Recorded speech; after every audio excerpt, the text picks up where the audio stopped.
If women don't count, neither shall they be counted. No vote, no census. 1911 Census Protests. As part of her campaign for universal suffrage, Emmeline Pankhurst called on women to boycott the census to protest against the Liberal government's reluctance to give women the vote. She urged passive protest, whereby women who are at home on census night should refuse to complete the return and risk a £5 fine or a month's imprisonment, or they should avoid the census altogether by making sure they were out the house.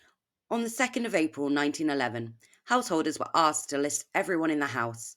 So the first form of passive protest for women was to spoil the census form by either refusing to provide any information or by scribbling comments and slogans on it along the lines of, "I don't count, so I won't be counted," "I am a woman, and women do not count in this state," or "No vote, no census." The second method of passive protest was to avoid being home that night.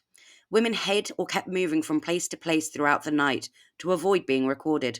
One woman apparently spent the night in a cycle shed behind her house, wrapped in a fur coat to keep warm.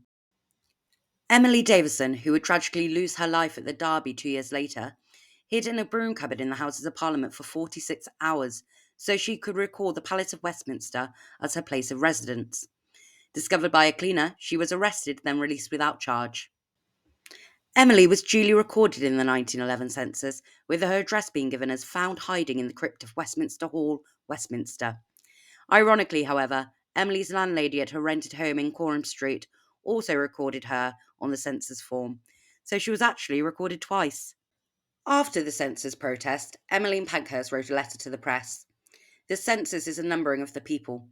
Until women count as people for the purpose of representation in the councils of the nation, we shall refuse to be numbered."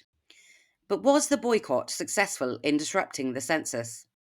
Despite their efforts to the contrary, many of the protesting women were actually recorded, and so the impact of the boycott could be seen as trivial. However, whilst it didn't nullify the census report, it did focus the public's attention on the suffrage movement and its campaign for votes for women.